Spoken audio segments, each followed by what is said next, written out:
Hello everyone, welcome to your favourite YouTube channel study alive. आज के इस video का टॉपिक है how to prepare data interpretation for competitive exams. First of all, इस video में हम बात करेंगे कुछ इम्पॉर्टेंट टिप्स के बारे में जिसके थ्रू आप डेटा इंटरप्रिटेशन को काफ़ी इजीली एग्जाम में सॉल्व कर सकते हैं। Data interpretation (DI) has been the most important part of banking exams over the years, and it will play a major role in other competitive exam also. अगर बात करें data interpretation की, तो data interpretation जो है वो banking exams में पिछले कुछ सालों में ज़्यादा पूछा जाने लगा है। अप्रोक्सीमेट 60% जो सिलेबस होता है क्वांटिटेटिव एप्टीट्यूड का, वो डेटा इंटरप्रिटेशन ही होता है। 20 to 25 क्वेश्चन डेटा इंटरप्रिटेशन से पूछे जाने लगे हैं आजकल बैंकिंग एग्जाम्स में। इसके अलावा जो अदर एग्जाम्स है जैसे एसएससी और रेलवे, इसमें भी डेटा इंटरप्रिटेशन से रिलेटेड क्वेश्चंस पूछे जाने लगे। ठीक है, तो ये काफ़ी इंपॉर्टेंट टॉपिक है एग्जाम पॉइंट ऑफ व्यू से। One reason data interpretation is tricky is because it has no fixed syllabus. Here we provide some tips to crack data interpretation section.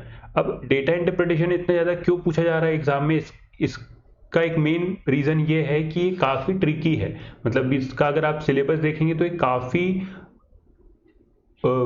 Lengthy syllabus है इसका, जिससे data interpretation पूछा जा सकता है। और यहाँ पर इस वीडियो में हम लोग क्या करने वाले हैं, डेटा इंटरप्रिटेशन के रिलेटेड जो इंफॉर्मेशन है, जो टिप्स वगैरह, उसके बारे में भी हम लोग इस वीडियो में यहाँ पे बात करने वाले हैं। इसके अलावा कुछ फैक्टर्स हम लोग देख लेते हैं डेटा इंटरप्रिटेशन से related. The data interpretation section of competitive exams test your decision making ability and speed using limited input. अब डेटा इंटरप्रिटेशन जो एग्जाम में आपसे पूछा जा रहा है, उसके पीछे रीजन क्या है? इसका सबसे बड़ा जो मेन रीजन है वो ये है कि यहाँ पर आपकी डिसीजन मेकिंग एबिलिटी चेक करना चाह रहा है एग्जामिनर। ठीक है, कि आप कितने अच्छे डिसीजन मेकर हैं, क्योंकि यहाँ पर जो क्वेश्चन आपको देखने को मिलेगा डीआई से रिलेटेड, उसमें आपको कुछ डिसीजन लेने पड़ेंगे, कुछ सॉल्व करने पड़ेंगे, कुछ क्वेश्चंस को स्किप करना पड़ेगा। जो डेटा हैंडलिंग कैपेसिटी है आपकी, डेटा हैंडलिंग एबिलिटी जो है आपकी, वो कितनी अच्छी है, ये चीज़ यहाँ पे चेक करना चाह रहे हैं। Data interpretation question typically have large amount of data given in the form of tables, pie chart, line graph और some non conventional data representation format. अगर बात करें डीआई की, तो डीआई ढेरों टाइप्स के होते हैं, जैसे कि table, pie chart, line graph, caselets. इसके अलावा भी ढेर सारे टाइप्स होते हैं डीआई में। ठीक है, और जो डेटा इसमें यूज़ होता है, जो डेटा यूज़ होता है वो काफ़ी लार्ज अमाउंट होता है डेटा का। फॉर एग्जांपल कोई इकोनॉमिक रिपोर्ट है या फिर कोई फाइनेंशियल रिपोर्ट है, इस पे बेस्ड ये डेटा जो होता है वो डेटा इंटरप्रिटेशन में क्वेश्चंस पूछे जाते हैं। तो इन्हें कैसे हैंडल करना है, ये चीज़ यहाँ पे हम डेटा इंटरप्रिटेशन में सीखते हैं।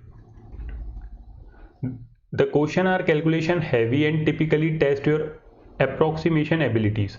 अब अगर बात करें तो कैलकुलेशंस जो इसमें यूज होगी डीआई में, वो काफ़ी लेंदी होती है, काफ़ी हैवी कैलकुलेशंस होता है। बट अगर हम उसे प्रैक्टिस करें तो with the help of approximation abilities भी आप इसको सॉल्व कर सकते हैं और काफ़ी कम टाइम में सॉल्व कर सकते हैं। फॉर एग्जाम्पल, अगर आप ट्रेडिशनल मेथड से किसी डीआई को सॉल्व करेंगे तो हो सकता है उस क्वेश्चन को सॉल्व करने में आपको 4 से 5 मिनट लग जाए, लेकिन अगर उसी क्वेश्चन को आप अप्रोक्सीमेशन के थ्रू सॉल्व कर रहे हैं तो हो सकता है आपका आंसर 30 सेकेंड्स के अंदर आ जाए। अब टिप की अगर बात करें तो नंबर 1 जो है यह है interrupt the data, don't just start calculations. ठीक है, अब इस पॉइंट के बारे में हम लोग डिटेल में बात करेंगे। Data interpretation, the word itself conveys everything, you are supposed to interpret the data and not blindly जो इट। ठीक, अब फॉर एग्जाम्पल आप एग्जाम हॉल में हैं, आपके सामने कोई डीआई आया, ठीक है, तो हमें ये काम बिल्कुल भी नहीं करना है कि हम सीधे पेन पेपर उठाए और उसको सॉल्व करने लग गए हैं।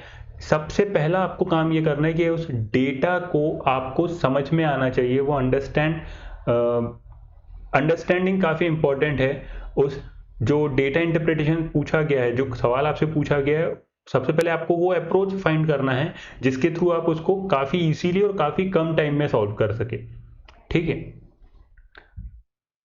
One should understand this fact that ultimately bank want to hire people who are comfortable handling numbers. अब अगर इसको बैंकिंग सेक्टर से अगर आप जोड़ के देखा जाए कि डीआई क्यों पूछा जा रहा है बैंकिंग एग्जाम में ज़्यादा, तो उसका मेन रीज़न ये है कि एंड ऑफ द डे आपको बैंक में करना क्या होगा, आपको कुछ फाइनेंशियल रिपोर्ट्स हैंडल करना होगा, कुछ ट्रांजेक्शन्स रिपोर्ट्स वगैरह हैंडल करना होगा। ठीक है, और इन सबको हैंडल करने के लिए जो मेन मेथड यूज की जाती है वो होती है डीआई। ठीक है, तो यहाँ पे एग्जामिनर इसलिए पहले से आपको उसकी एक ये देखना चाह रहा है कि आप डीआई फ्रेंडली है या नहीं, आप नंबर्स फ्रेंडली है या नहीं, आप वो डेटा हैंडलिंग फ्रेंडली है या नहीं। पॉइंट नंबर 2 की अगर बात करें तो स्कैन द क्वेश्चंस केयरफुली।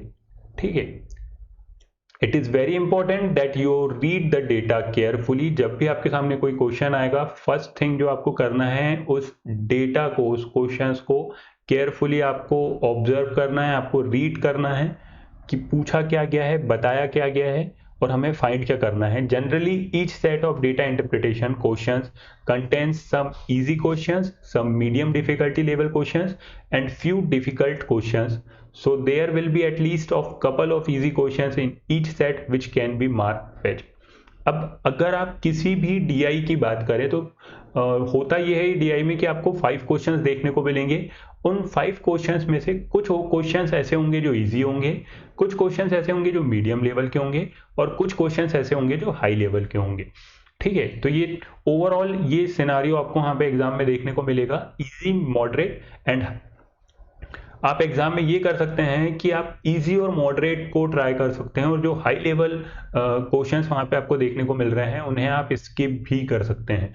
ठीक है, तो अगर आप डीआई में अगर मास्टर नहीं भी है, उस केस में भी आप इजी और मॉडरेट को सॉल्व करके अपना टाइम बचा सकते हैं और अच्छे मार्क्स गेन कर सकते हैं। फॉर एग्जाम्पल आपके पास एक डीआई आया है जिसमें 5 क्वेश्चन है। शुरू के 4 क्वेश्चन जो हैं, मतलब जो 4 इजी क्वेश्चन है वो आपने 2 मिनट के अंदर सॉल्व कर लिए, लेकिन जो एक टफ क्वेश्चन था उसको सॉल्व करने में आपको 4 मिनट लग जाएगा। तो इस केस में बेस्ट अगर अप्रोच बोला जाए तो वो क्या होना चाहिए कि उस क्वेश्चन को हम स्किप कर दें जो ज़्यादा टाइम कंज्यूमिंग है। You should practice identifying the level of difficulty of questions so you know immediately which one to attempt and which to avoid. This is your first step to tackle DI to crack exam. ठीक है, अब जो number of questions आपसे DI में पूछे जाएंगे तो ये एक चीज आप मान के चलिए कि सारे क्वेश्चंस वहां आपको अटेम्प्ट नहीं करने हैं। कुछ ना कुछ क्वेश्चंस ऐसे जरूर होंगे जिन्हें आपको with the help of approximation solve करना पड़ेगा। मीन्स ट्रेडिशनल मेथड जो है उसको स्किप करके आपको with the help of approximation उसे सॉल्व करना पड़ेगा। कुछ क्वेश्चंस ऐसे भी होंगे जिन्हें वहां पे आपको स्किप भी करना होगा, जो कि हाई लेवल के होंगे और लेंथी कैलकुलेशन वाले होंगे या फिर टाइम कंज्यूमिंग होंगे। ठीक है, तो जब भी आप एग्जाम से पहले या फिर आप घर में जब भी प्रैक्टिस कर रहे हैं डीआई की, तो उन क्वेश्चंस को आपको आइडेंटिफाई करते आना चाहिए कि कौन से क्वेश्चंस इजी हैं, कौन से मॉडरेट है और कौन से हाई है। ठीक है, नेक्स्ट पॉइंट की अगर बात करें तो on your calculation skills speed. DI में ओवरऑल जो आपको करना है वो कैलकुलेशन ही करना है, इसके लिए आपकी कैलकुलेशन स्पीड जो है वो काफ़ी अच्छी होनी चाहिए। आपके कैलकुलेशन स्पीड काफ़ी बेटर होनी चाहिए दूसरे कैंडिडेट्स के कंपेयर में। For doing well in DI section one should be very comfortable with numbers, calculations, fractions and percentage. It helps in reducing the time required for solving the questions. It is imperative therefore to get very comfortable with calculation. अब अगर बात करें calculations की, जो तो DI में जो questions आपसे पूछे जाते हैं ये रेशियो, एवरेज, परसेंटेज, ठीक है, यही जो बेसिक है मैथमेटिक्स के जो बेसिक्स हैं जैसे कि एडिशन, सब्ट्रैक्शंस, कंपैरिजन, इसी फॉर्मेट से पूछे जाते हैं। तो इन सभी फॉर्मेट का आपको अच्छा खासा नॉलेज होना काफ़ी मस्ट है यहाँ पर।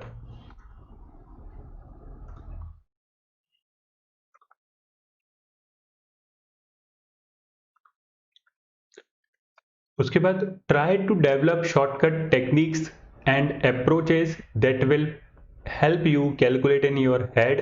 If possible, try to be through with Vedic mathematics. It will help you a lot. अब जो कैलकुलेशंस की अगर बात करें, जब आपको कैलकुलेशंस एग्जाम में देखने को मिलेगा तो यहाँ पर इन कैलकुलेशंस को सॉल्व करने के लिए आपको कुछ शॉर्टकट टेक्निक्स यूज करनी पड़ेगी. फॉर एग्जांपल आप अप्रोक्सीमेशन एक काफ़ी ज़बरदस्त तरीका है जिसके थ्रू आप DI को कम टाइम में सॉल्व कर सकते हैं. इसके अलावा स्पीड मैथ है, वैदिक मैथमेटिक्स हैं जिसके थ्रू भी आप क्वेश्चंस के जो कैलकुलेशंस हैं इनको काफ़ी कम टाइम में सॉल्व कर सकते हो. तो ये सारी चीज़ें की भी आपको प्रैक्टिस करना होगा. इन सारे टेक्निक्स से भी आपको फ्रेंडली होना काफ़ी ज़रूरी है यहाँ पर. ठीक है, जितने ज़्यादा आपको शॉर्टकट टेक्निक्स पता होंगे कैलकुलेशंस को सॉल्व करने के, फॉर एग्जांपल परसेंटेज सॉल्व करने के लिए अगर आपके पास कोई शॉर्ट ट्रिक्स हैं, कोई टेक्निक्स हैं, तो वो काफ़ी बेनिफिशियल यहाँ पे साबित होंगे. इसके अलावा अगर आपको वैदिक मैथमेटिक्स आता है जिसके थ्रू आप एडिशन, डिवीज़न, कंपैरिजन या फिर सब्ट्रैक्शंस वगैरह कर पा रहे हैं विदाउट पेन पेपर, तो ये काफ़ी अच्छी बात होगी. ठीक है, इसके अलावा स्पीड मैथ भी आप ट्राई कर सकते हैं जिसमें ढेर सारी टेक्निक्स होती हैं नंबर्स को मल्टीप्लाई करने के लिए, डिवीजन करने के लिए, एडिशन करने के लिए, जिससे आप विदाउट पेन पेपर भी लेंदी कैलकुलेशंस को अपने माइंड में सॉल्व कर सकते हैं. तो इन सभी चीज़ों की आपको प्रैक्टिस करना चाहिए अगर आप DI में परफेक्ट होना चाह रहे हैं तो. नेक्स्ट पॉइंट है get familiar with all types of DI. ठीक है, जब भी आप DI की प्रैक्टिस कर रहे हैं या अगर आप DI क्वेश्चंस एग्जाम में अटेम्प्ट करना चाह रहे हैं तो इसका जो मेन एक पॉइंट है वो ये है कि सारे टाइप्स जो हैं DI के उनसे आपको फैमिलियर होना काफ़ी ज़रूरी है. उन सभी DI के बारे में आपको नॉलेज होना काफ़ी इंपॉर्टेंट है. While practising DI questions you will begin to notice that there are different types of formats of questions in this sections. DI section में आपको ढेर सारे टाइप्स के DI देखने को मिलेंगे. ढेर इनके कई फॉर्मेट्स होते हैं जैसे कि bar chart, there will be bar chart, table, pie chart, etc. Try to be familiar with all the formats of DI questions. अगर सबसे पहले टाइप्स की बात करें तो DI में ढेर सारे टाइप्स होते हैं जिसके बारे में भी हम लोग पहले बात कर चुके हैं. इसके अलावा अगर आप फॉर्मेट ऑफ क्वेश्चंस की बात करें तो क्वेश्चंस की लैंग्वेज भी आपको समझ में आना काफ़ी ज़रूरी है. उस लैंग्वेज के बारे में भी आपको अच्छा खासा नॉलेज होना चाहिए. जितने भी लैंग्वेज, मतलब लैंग्वेज तो आपका मीडियम वही रहेगा जो आप जिस लैंग्वेज में एग्जाम देंगे, बट जो क्वेश्चन का लैंग्वेज है वो भी आपको समझ में आना काफ़ी ज़रूरी है. वो कितना जल्दी आप उसको क्रैक कर पा रहे हैं कि इस क्वेश्चन में पूछा क्या गया है, हमें फाइंड क्या करना है, ये चीज़ें काफ़ी इंपॉर्टेंट है. फॉर एग्जांपल अगर आपको कोई क्वेश्चन वहाँ पे दिख रहा है जो कि 4 लाइन का है, तो उस 4 लाइन के क्वेश्चन को पढ़ने के साथ ही आपको ये समझ में आ जाना चाहिए कि इसका बेस्ट अप्रोच क्या होगा जिससे कि हम काफ़ी कम टाइम में इसको सॉल्व कर सके. तो ये तभी होगा जब आप ढेर सारे क्वेश्चंस को रीड करेंगे DI के. It will add to your confidence and help you while you encounter the actual DI questions in the real exam. अब इसके लिए करना क्या होगा, आपको ढेर सारे DI आपको प्रैक्टिस करने होंगे जिससे आपका कॉन्फिडेंस लेवल भी बढ़ेगा, आपका कैलकुलेशंस स्पीड भी इम्प्रूव होगा, एंड जो डिफरेंट फॉर्मेट्स हैं क्वेश्चंस के वो भी आप उनसे भी फ्रेंडली हो जाएंगे. नेक्स्ट पॉइंट है stop using calculator while practising at home. ठीक है, in competitive exams a candidate is not allowed to carry a calculator, so an aspirant should avoid using a calculator and manually solve all the calculations that comes his way in his daily life, be it in his job or while practicing for the entrance exam. अब calculations की अगर बात करें तो जब आप इनकी practice कर रहे हैं DI की, तो वहाँ पर आपको कैलकुलेटर या मोबाइल बिल्कुल भी यूज़ नहीं करना है. साथ में आपका अटेम्प्ट ये होना चाहिए कि आप without pen paper, without rough work इसको प्रैक्टिस करके देखें। हो सकता है स्टार्टिंग में थोड़ा सा टाइम ज़्यादा लगेगा आपको, जब आप इसको माइंड में सॉल्व करने की कोशिश करेंगे या फिर आप जब इसे फिंगर्स पे सॉल्व करेंगे, बट धीरे धीरे प्रैक्टिस करते करते करते करते आप इस स्किल्स को इम्प्रूव कर सकते हैं। और आपका मेन फोकस यही होना चाहिए कि जो कैलकुलेशंस आपको देखने को मिल रहे हैं उस डीआई में, उसके लिए आप कैलकुलेटर या रफ वर्क या किसी भी पेपर वर्क का यूज़ ना करें। और ये चीज़ों को आपको इम्प्रूव करना होगा। इसके लिए स्पीड में काफ़ी बेनिफिशियल आपके लिए साबित होने वाला है, जिसकी आप हेल्प से इन क्वेश्चंस को सॉल्व कर सकते हो, उन कैलकुलेशंस को ईजी बना सकते हो। Practice is the key to success. Last but not the least, you should practice as much as you can. The key to success is to solve the questions in quick time and earlier than the others. ठीक है, last point हमारा ये है कि DI में आपको practice काफ़ी ज़्यादा करना होगा। ये काफ़ी इम्पॉर्टेंट है। ऐसा इसलिए आपको करना है क्योंकि जब तक आप डीआई की प्रैक्टिस नहीं करेंगे, इसमें आप स्पीड गेन नहीं कर पाएंगे। साथ में कॉन्फिडेंस लेवल भी बढ़ाने के लिए काफ़ी इम्पॉर्टेंट है। एक बार जब आप प्रैक्टिस अच्छे खासे डीआई की कर लेंगे, नंबर ऑफ डीआई की आप प्रैक्टिस कर लेंगे, फॉर एग्जांपल अगर आप एग्ज़ाम से पहले 100 डीआई अगर आप सॉल्व कर लेते हैं तो यहाँ पर आपका कॉन्फिडेंस लेवल भी इम्प्रूव होगा। जो डिफरेंट टाइप्स के क्वेश्चंस फॉर्मेट होते हैं वो भी आपको सारे समझ में आ जाएंगे। और साथ में जब आप इनकी स्पीड कैलकुलेशंस पे काम करेंगे तो डेफिनेटली एग्जाम में आप कैलकुलेशंस को भी दूसरे स्टूडेंट्स के कंपेयर में काफ़ी जल्दी कर पाएंगे। Intensive practising will help both your speed and confidence to increase considerably. This will help you face tough questions with determination. एक बार जब आपका कॉन्फिडेंस लेवल बिल्डअप हो जाएगा, जब आप डीआई के बेसिक्स से फेमिलियर हो जाएंगे, तो उसके बाद आप टफ क्वेश्चंस की तरफ भी अप्रोच कर सकते हैं। टफ क्वेश्चंस भी आप फिर इजीली सॉल्व कर सकते हैं। Once you build your basics, the practice will give you the edge and enable you to just scan and questions and give the answer।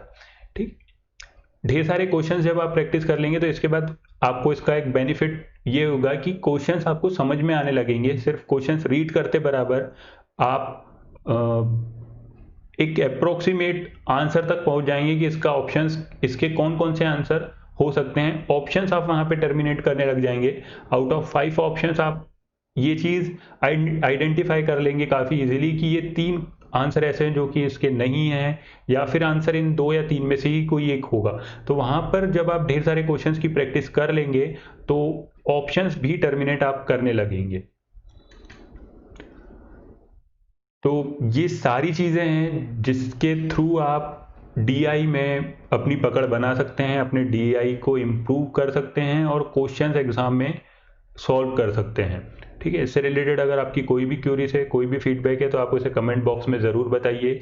साथ में जो प्लेलिस्ट है इस चैनल पे आपको मिल जाएगी, डीआई की प्लेलिस्ट, वो उसको भी आप प्रेफर कर सकते हैं अपने प्रिपरेशन के लिए। वीडियो अगर पसंद आया हो तो वीडियो को लाइक ज़रूर करिए। अगर आप चैनल पे नए हैं तो चैनल को सब्सक्राइब जरूर करिए। Thank you for watching.